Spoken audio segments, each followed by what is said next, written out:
Now relax.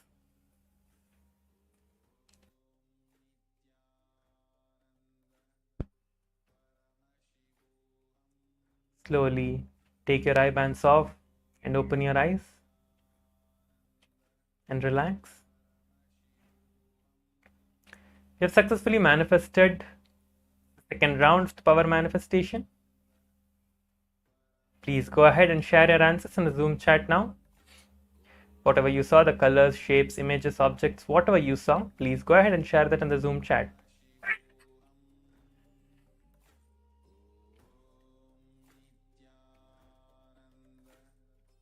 Now I'll be projecting the image for you that was projected.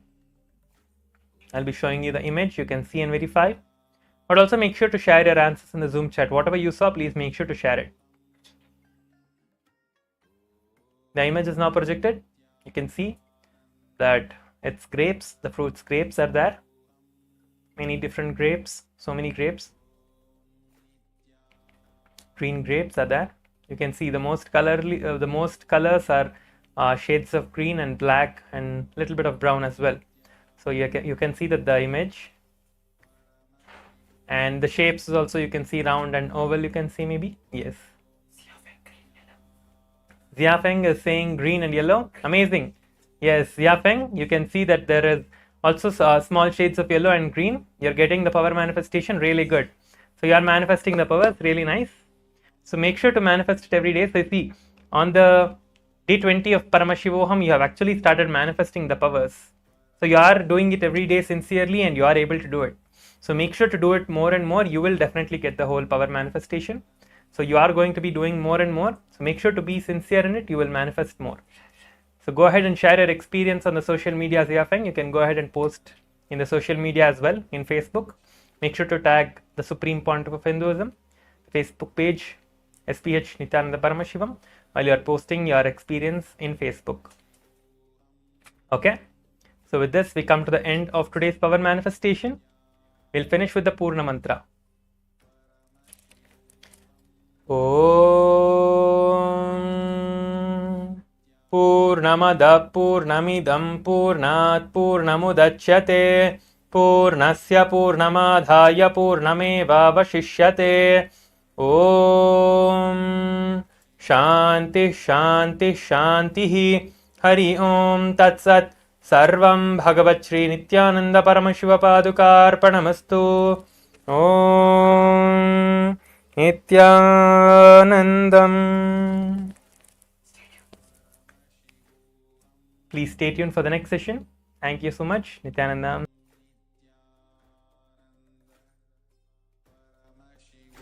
Om Nithyananda Paramashivoham. Om Nithyananda Paramashivoham. Om Nithyananda Paramashivoham. Om Nithyananda Paramashivoham. Om Nithyananda Paramashivoham. Om Nithyananda Paramashivoham. Om Nithyananda Paramashivoham. Om Nithyananda Paramashivoham. Om Nithyananda Paramashivoham.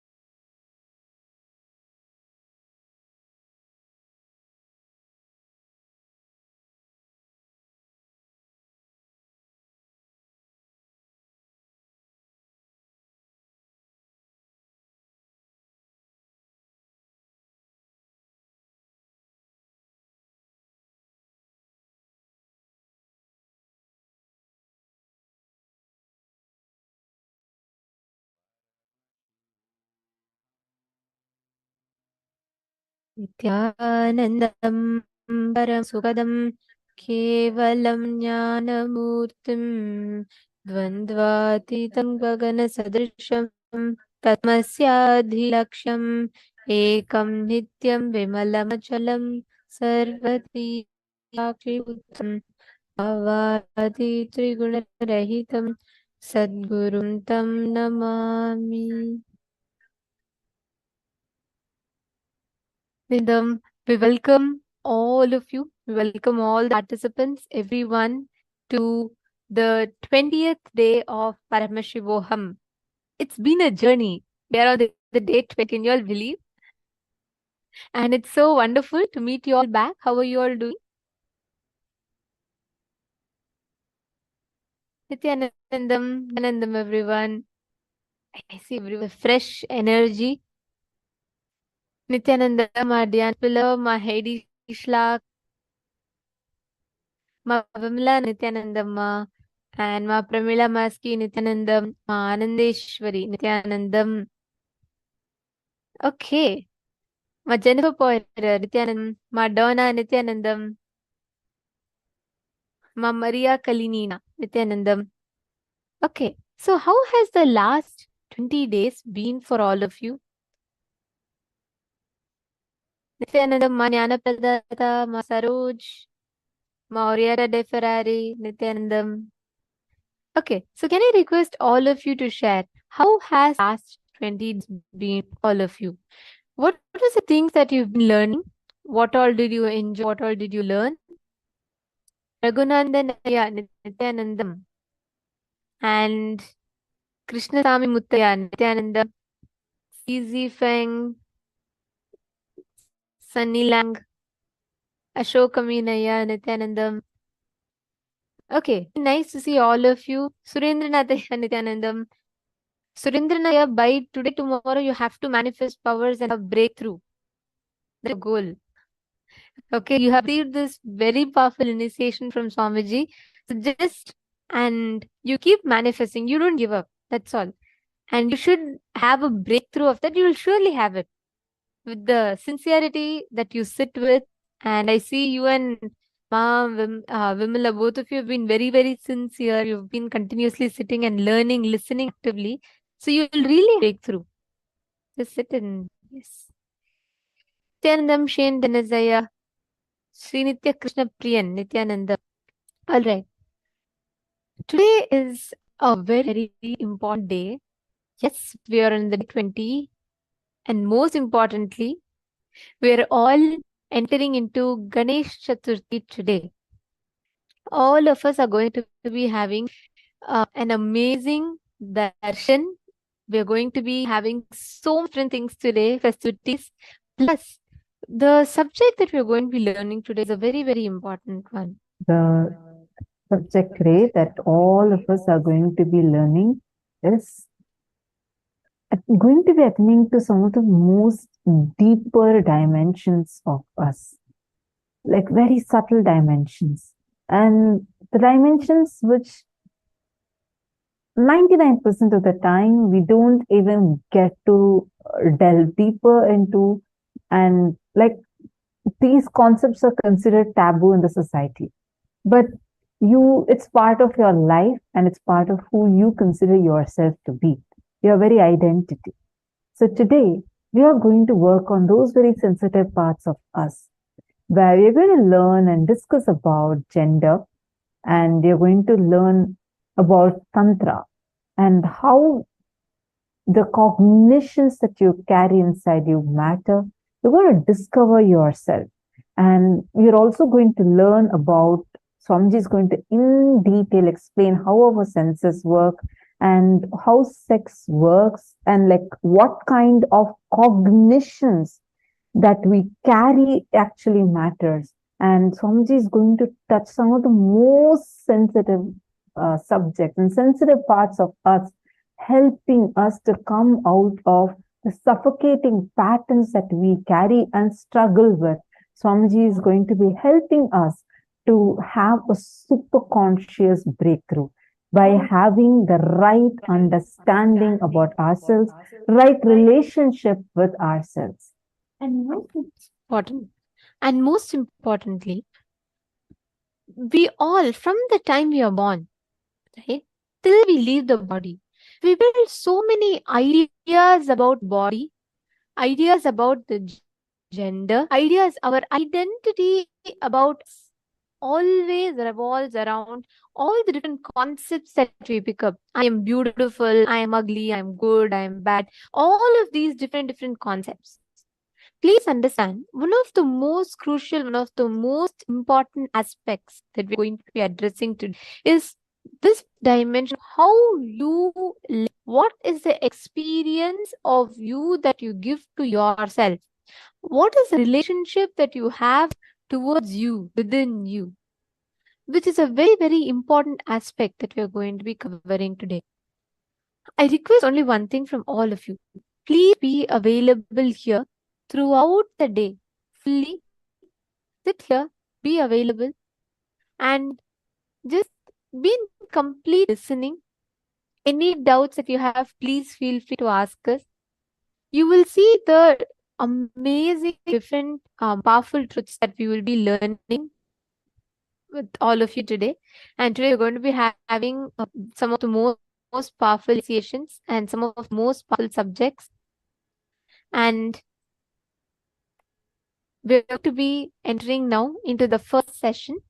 So we are now going to be learning about Sripuram, the abode where Parashakti exists.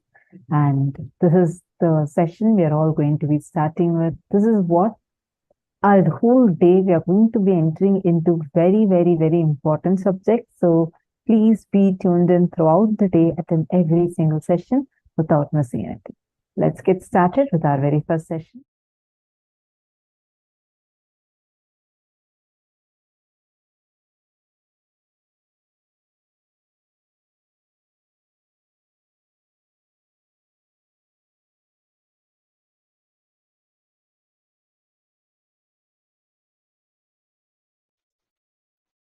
The unit of your life is your identification about you. How you perceive you is the unit with which you measure whole universe. If you identify yourself as a joyful person, you measure the whole universe with that unit. If you identify yourself as a rich person, you measure the whole universe with that unit. If you identify yourself as a poor person, you measure the whole universe with that unit. How you assert yourself is the unit with which you measure universe. That's the way you live. That is your responsibility. That is your existence. Now I'll give you simple understandings, few understandings. Listen.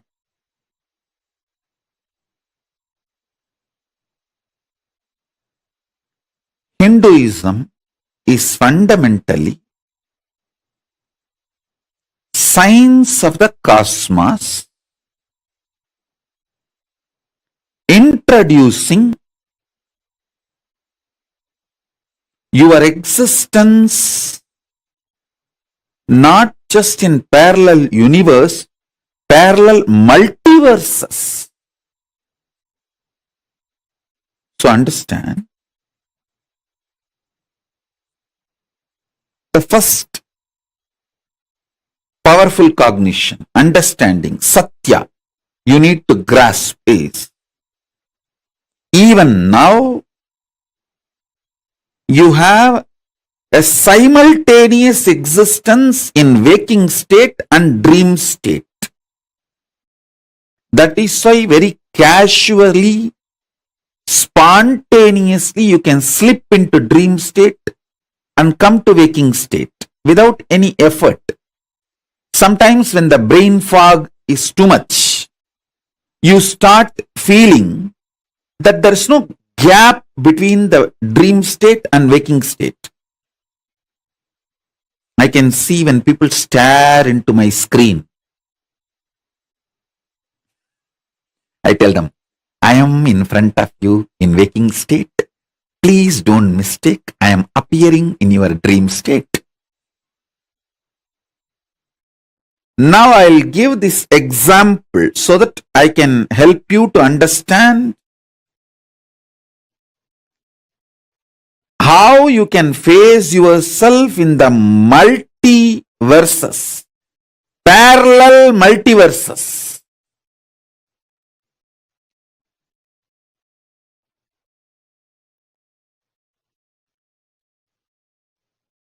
So for now, internalize this cognition. You exist in your waking state and dream state simultaneously and spontaneously. That is why without any difficulty you can just slip into that state, that body, that self, and come back to this state, this body, this self. Your biochemistry is naturally prepared for you to slip into these different states and different cells and experience different existence, different universes. In waking state, the universe you experience is different, and the dream state, the universe you experience is different.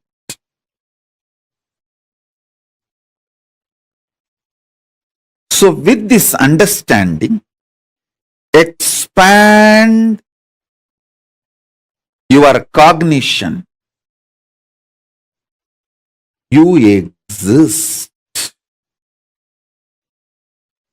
in parallel multiverses like Swargaloka, Maharloka, Janaloka, Tapaloka,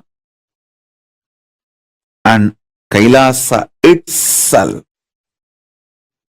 More than next to Tapoloka is Satyaloka, and beyond the Satyaloka is Vaikunta, the Parandama space. Satyaloka is the space of Parabrahma. Then the Vaikunta, Parandama space. Then Sripuram, Parameshwari's space. Then above all, Kailasa. Above the Kailasa, Maha Kailasa, Paramashiva space. Kailasa is where all the Anga Devatas and Avarana Devatas, everyone lives. People who achieved the Salogya, Samibhya, Sarubhya, Sayujya, Mukti with Paramashiva, all of them exist in Kailasa. In Maha Kailasa, he alone exists. In Paramadvaita Swarupa, Paramadvaita Satya. Now,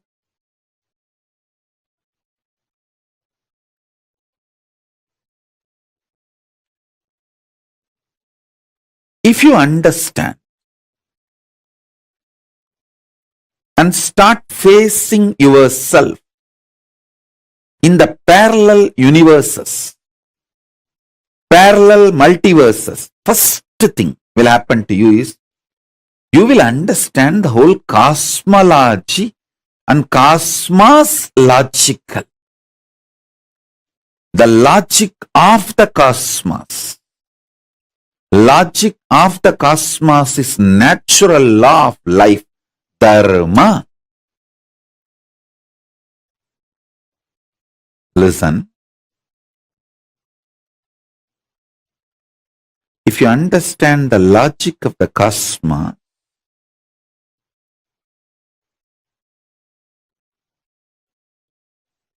you will have so much power so much power.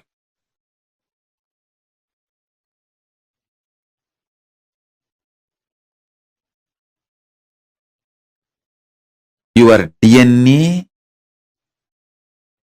will be just empowered, fully awakened. Listen, fully awakened.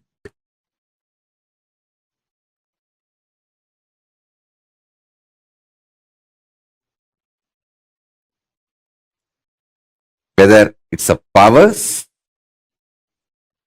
or the state, space,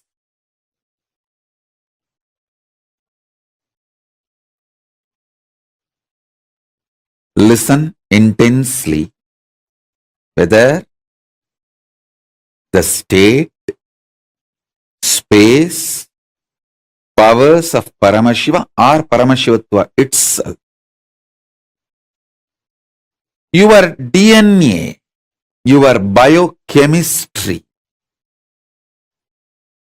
is capable of spontaneously, simultaneously slipping into the parallel universe, parallel multiverses, and face yourself. Please understand how spontaneously your biochemistry is capable of giving you the experience of the dream state and waking state. Same way your DNA, the awakened DNA through initiation. Once your DNA is awakened through initiation, its biochemistry, its bioenergy is capable of giving you spontaneous, simultaneous experience of yourself in higher lokas.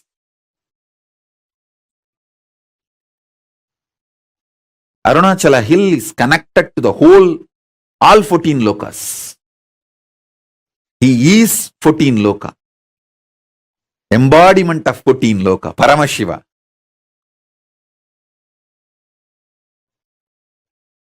All 14 lokas are within him. Arunachala has the address in all 14 lokas. If you write letter Arunachala Bhuloka, Arunachala Swarloka, Arunachala Maharloka, Arunachala Janaloka, Arunachala Tapoloka, in all 14 lokas, there won't be any address confusion. Simply the letter will be delivered. Because in all 14 lokas he exists. And more.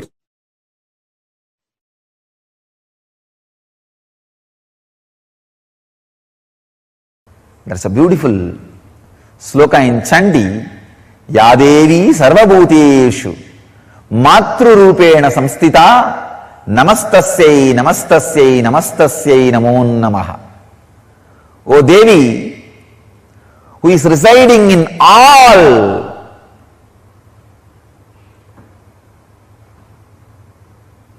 beings, bhuteshu. Even the beings word is not a complete translation. Whatever exists, sarvabhuteshu matrurupena samstita, in the form of ultimate creativity, mother, matrurupena samstita, who is residing, namastasyai namastasyai namastasyai namo namaha. I bow down, I bow down, I bow down, I surrender. It's amazing stotra. The Vedic tradition, there are two literature, 700 slokas, which can directly give you to enlightenment, lead you to moksha. One 700 sloka is philosophy, Bhagavad Gita. The other 700 sloka is technique, Chandi, Sabdasati. which can directly lead you to enlightenment just by reciting. Nothing else need to be done. See, Bhagavad Gita is linguistic importance. Understand, try to practice. Chandi is phonetic importance. Just reciting. Nothing else. Just reciting. It can lead you to enlightenment. I tell you, there is no enlightened being on the planet Earth without worshipping the sacred feminine, including me. I am basically a Sakta. I myself followed Devi worship from the beginning. If you see my biography and all the deities I carved, the darshan I had, all mother based, the Devi based.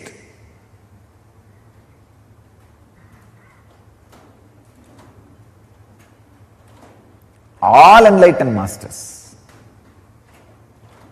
Really all masters. Ramakrishna says very beautifully, Shiva is Brahman, but Devi has the key to reach the Brahman. Unless she opens, nobody can reach. Unless she opens, nobody can reach. Very beautifully describes, like a house scene. Even though husband is a owner, he doesn't have the key. It is hanging in the hip of the mother. Either you need to fall at the feet of mother, or maybe the sons, small kids, who are already near to mother, they can go and have the right to remove the key from the hip. Only they can touch that place and remove the key. Nobody else can touch. So either surrender to mother, or people who are closer to mother, that's all. No other way to reach enlightenment.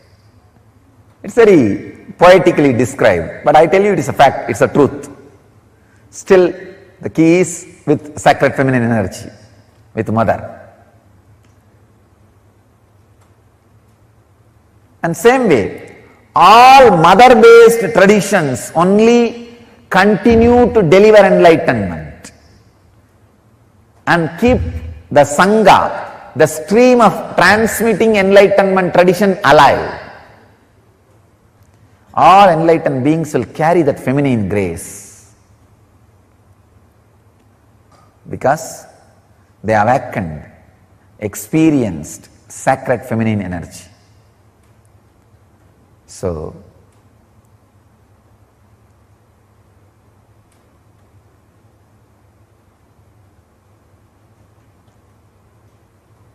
meditate on sacred feminine energy, mother energy, healing energy.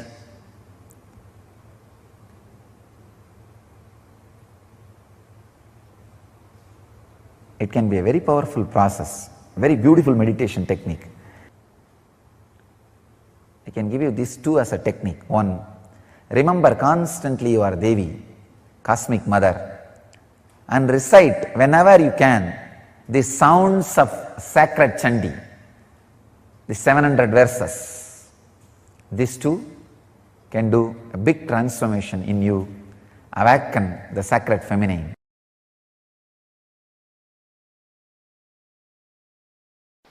Once I went and told my Guru, Mata Vibhudananda Puri Devi, I went and told her,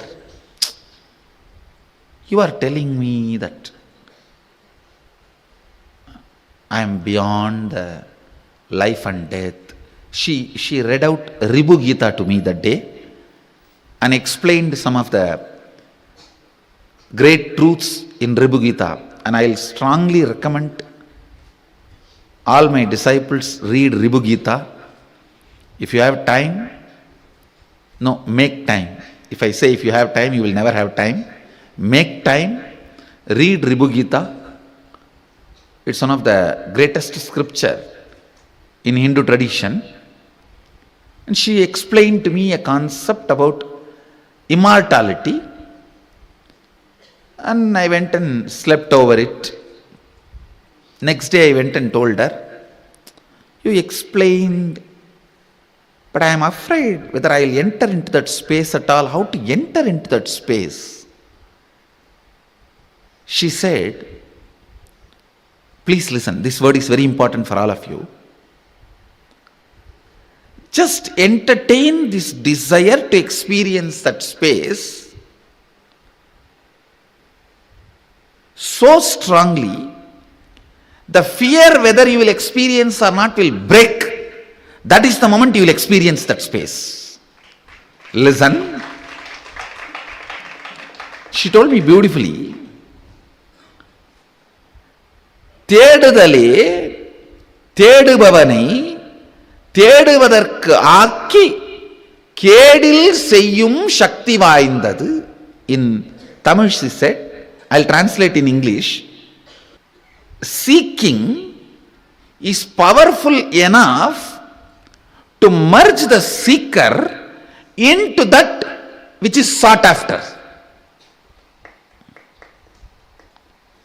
She said beautifully, what you are seeking, entertain that.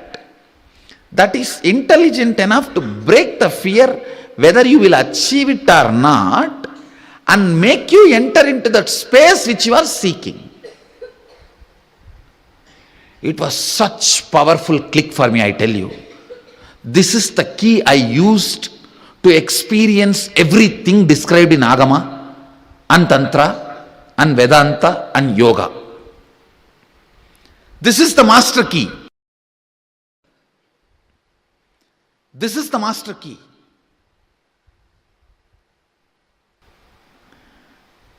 If something clicks with you the moment your master utters, your heart is waiting for the truth. Understand? Your being was waiting for the truth.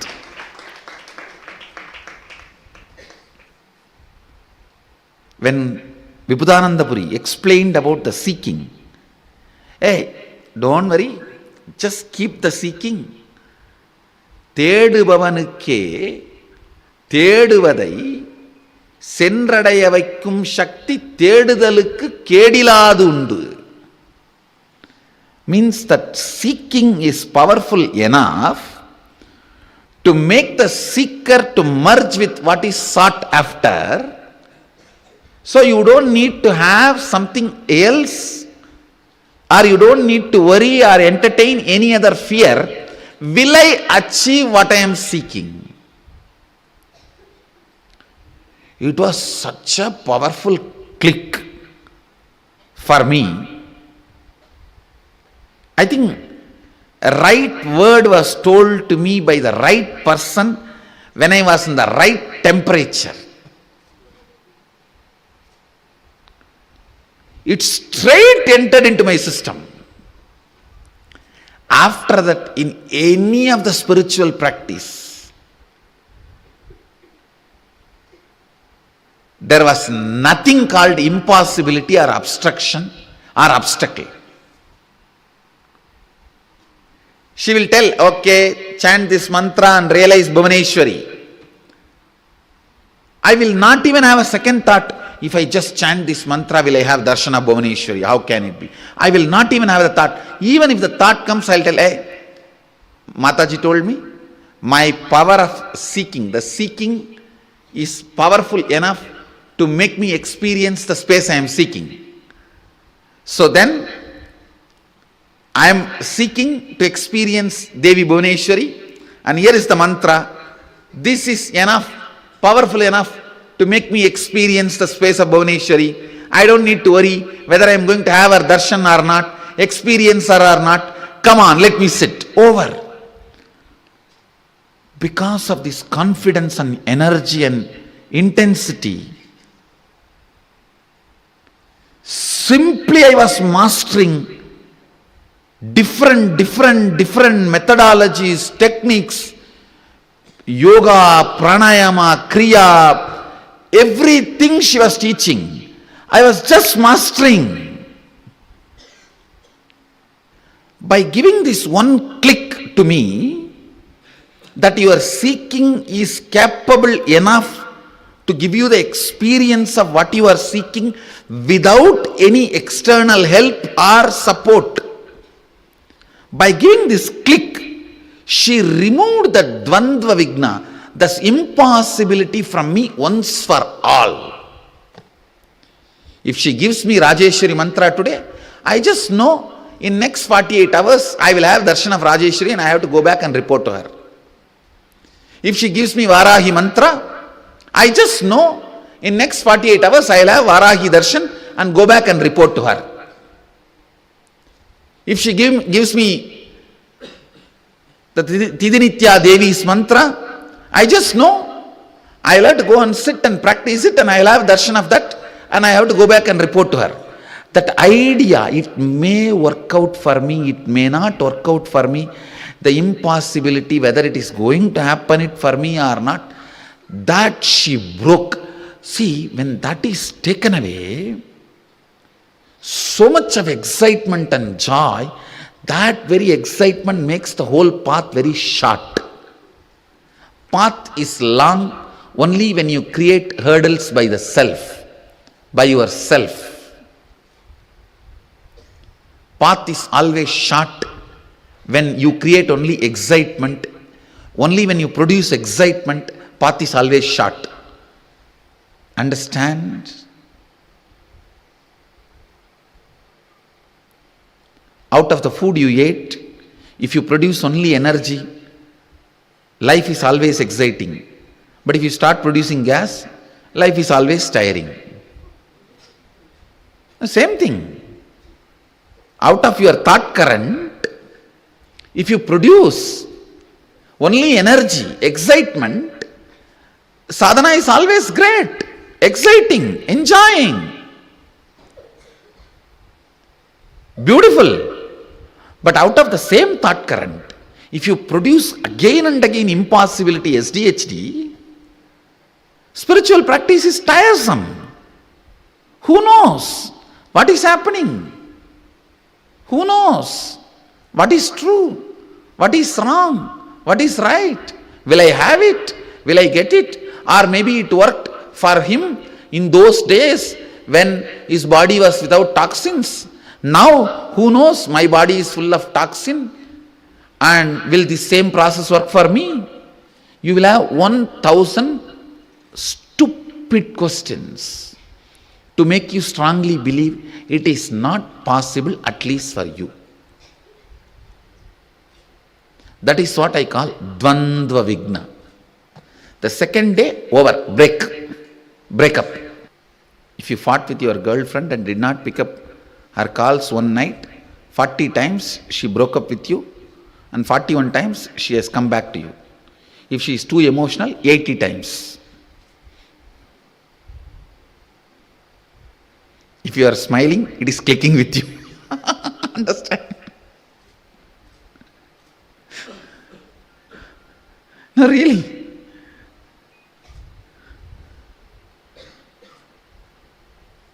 That is exactly the way you deal with the spiritual practice also.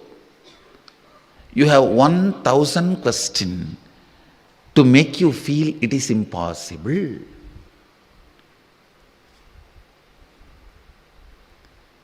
At least within 3-4 days you are convinced, if it is not second day or third day. Within 3-4 days you know, this is not for me. Over. I tell you, liberating me from the Dvandva Vigna mental setup is the greatest thing my Guru has done to me. With this one click, listen, I am not asking you to get depressed by thinking about death. I am not interested in taking away your confidence, which you carry that you are going to exist forever. I am not interested in taking away that confidence. And the confidence is not false. That's the good news. Yes, you are going to exist eternally, but please decide to associate yourself with that permanently. It is like just by having the fish smell, you imagine you ate fish. Just by having the confidence, which is the smell of the eternal consciousness, you start deluding yourself, you experience that eternal consciousness. That is what I am telling you.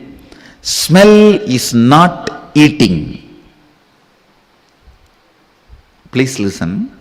Sometime, if you are planning to eat just for the sake of taste, not because of hunger, even if you enjoy the smell of the hotel, you will feel like you ate already.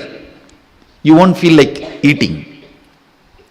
If you are not really feeling hungry, but you decide to eat just for the sake of taste, or you saw the photographs of that food in the hoarding, in the poster, if you just decide to eat for the sake of taste or for the sake of the way the food looks, even if you enjoy the smell sitting in the hotel for a few minutes, you won't feel like eating, you will be full. Same way, if you are superficially looking into you, what is death, all that, even the smell of your consciousness, which is confidence. Let me explain. It's a very subtle point I am trying to explain. Listen. There is part of you which never dies, which is eternally alive. Your consciousness, your bioenergy. There is part of you which dies. Unfortunately, you associate yourself with which dies, but you draw confidence from which does not die. It is like just by smelling the food, you feel you ate and you are fulfilled. Smell can never fill your stomach. Listen, only if you eat, it can fill your stomach. Same way, just the confidence of bioenergy that you are never going to die will not make you enlightened, solve the issue once for all. The confidence of your bioenergy, you are never going to die, will be there till your nail gets broken or you face a small fracture. A hairline crack is enough to take away your confidence that you are eternal, you are not going to die. Please listen. You are eternal, you are not going to die. That confidence is only the smell of your bioenergy, not experience of your bioenergy.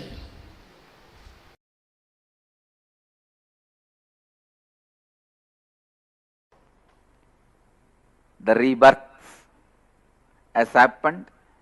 I had many extraordinary spiritual experiences, but realization of my incarnationhood, who I am, the original state,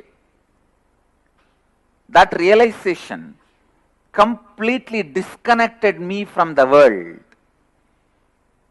Around 9 months, I was completely away from this body and mind, even though this body and mind was taken care by Kalabhairava. Kalabhairava was handling it. It was at least doing the activities to keep itself alive, like breathing, eating rarely once in a while. Body was doing those basic actions, but there was no sleep or 1, 2, 3. Body was doing minimal activities to keep itself alive, but I was completely out. So after 9 months, see, the last moment I remember was 2000 January 1st. till evening. After that, I can recollect is only the 2000 Diwali, almost 9 months after. Only on the Diwali day, 9 or 10 months. On the Diwali day evening, between 4:30 to 6, I saw very clearly as a motherly, healing, compassionate, loving Kali energy landed into the body, and the first word came out in Tamil language, Anandamaga irungal.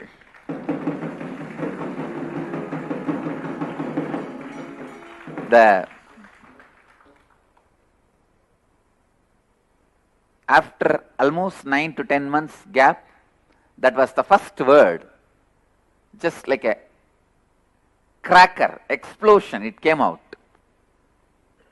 After that, few words have started getting formed, then few sounds, then the coherent expression of words started happening. I think by next April, means 2001 April, the free coherent speech has started. So, Diwali is the auspicious day Mother Kali gave rebirth to this body, and this is the day the world was blessed with that beautiful blessing, be blissful.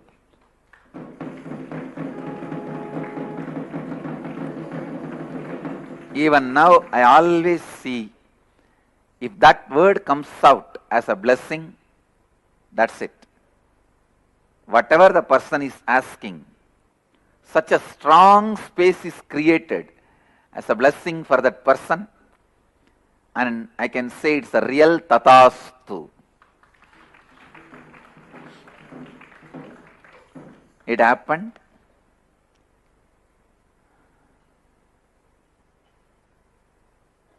I was nearing Arunachala. So I was staying in a place near Kanchipuram. I was able to move my hands and legs little coherently.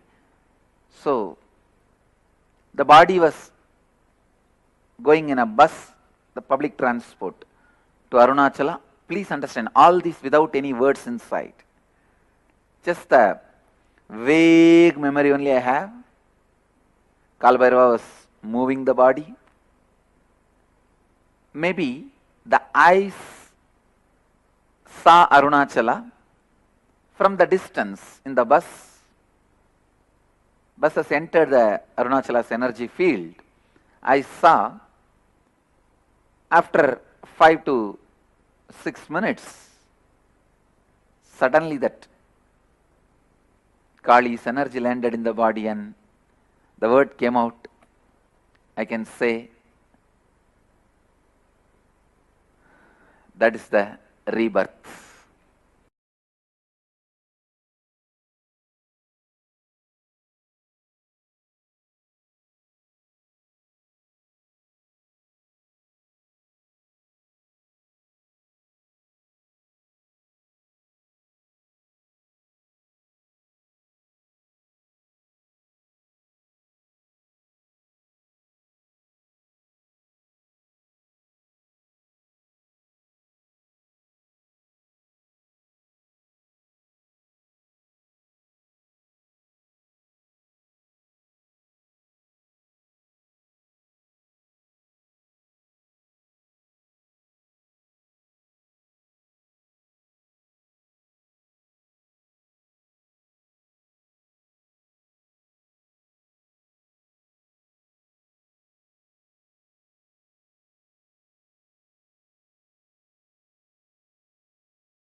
after that powerful session from Swamiji about what exactly is that space of being Devi, the key to the ultimate liberation. We all have that component within each and every one of us, which is eternal. When we recognize that, when we start more and more associating with that, that is the key thing. We all have all the 5 elements, all the 5 dimensions within us. We have the length, breadth, depth, time, and space dimension. It is about how much you associate with which one. Are you going to associate yourself more and more with the length, breadth, and depth? Or are you going to associate with your space dimension, that dimension of you that is reflecting Paramashiva? When we associate more and more with the length, breadth, and depth, we are affected by all things length, breadth, and depth. But when we are able to associate ourselves as space, when we are recognizing that space component within us and within each and every object around us, we really experience Paramashiva. In that space, now we are going to be entering into the power manifestation session. Today's power manifestation is going to be a very powerful working with the alchemy products.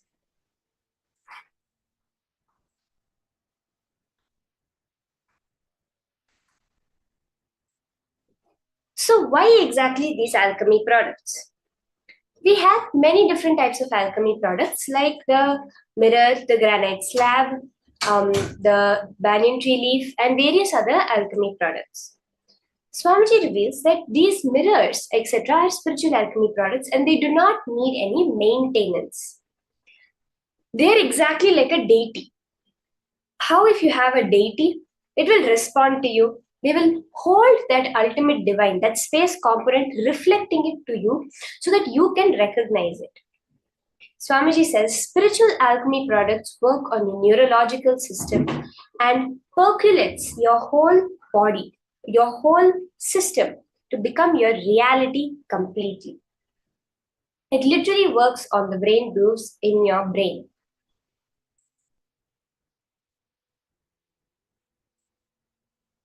Mirror is the first level that we have.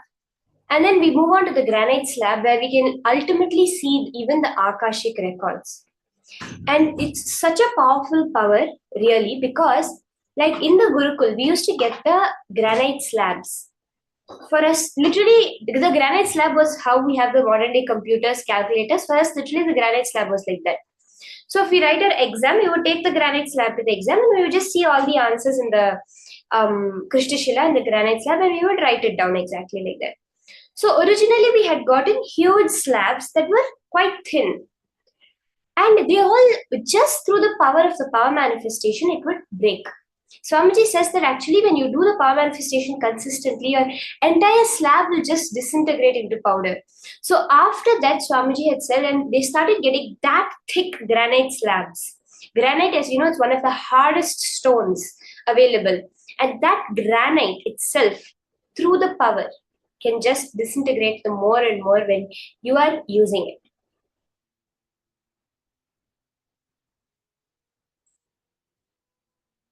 Let us see the Shastra Pramana for the power of alchemy products. This is from the Vijnana Bhairava Tantra, Sutra 34, Dharana 11. Kapalantarmanonyasya tishthanmilitalochanaha kramena manasodardhyat lakshaye lakshamuttamam. Paramashiva reveals, by fixing the mind on the inner space within the crown center, Kapalantar, Mano, Nyasa, sitting stably without any movement, having the eyes closed, Nilita Lochana. In succession, Kramena, by that stability of the mind and inner space, the Dridhatva, that Dardhyat, Manaso Dardhyat, as Paramashiva reveals, through the power of the third eye, one directly sees the ultimate goal, Lakshyam, the ultimate goal, the Uttama Lakshyam, having the vision beyond the sight that reveals any object or place, attaining the space of pure oneness with the source Paramashiva. As Paramashiva is so powerfully revealing, when that stability of the mind and inner space happens, that's the key point.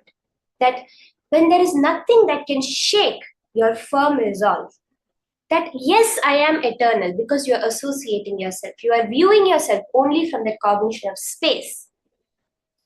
Swamiji says when a small nail break can just shake that belief you have, when that cannot be shaken by anything happening, by not a single thought disturbing you, that is when the power manifestation happens. As an Apta Pramana for this power, we beautifully see from the life of Meenakshi during the time where Meenakshi was ruling the entire Madurai Samrajyam. It was a highly advanced Vedic civilization that manifested and lived the science of power manifestation. So we have many questions coming up many times from the anti-Hindus, anti-Guru Hindus, and even Hindus who do not know that if our ancient Hindus knew everything, why did they not make trains? Why did they not make cell phones? If they had the so-called Sarvajñatva power, why did they not make all these things? That time was the time of where power manifestation was a lifestyle. In Meenakshi's time, there were no TVs the way we understand it today. There was just a granite slab on the wall.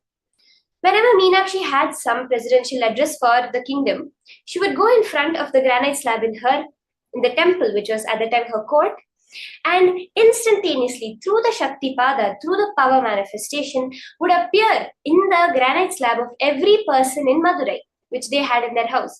And this is how she used to communicate without any sort of external circuit or electricity, just through the power of the third eye. In Swamiji's own life, we see how when one time when Swamiji was sitting with his guru, Ram Surat Kumar, and an ardent devotee had come for asking for enlightenment.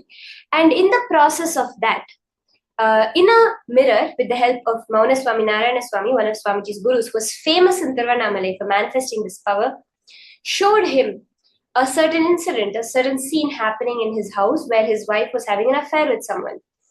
And this agitated the man, but with the intense feeling connection he had, he settled down. Later when he went home, he saw really nothing had happened because the only attachment he had was with his wife. But so clearly, he was able to show a scene in the alchemy product. So now, we are all also going to be manifesting this exact power of seeing through the alchemy products.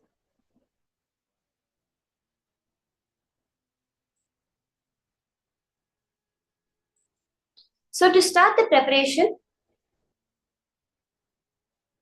I want to request each and every one of you to get all the items necessary for the whole power manifestation, okay?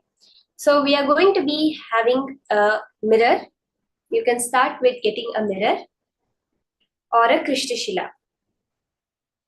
So I want to just let everyone know, if you have an energized alchemy product already, you can use it for the manifestation.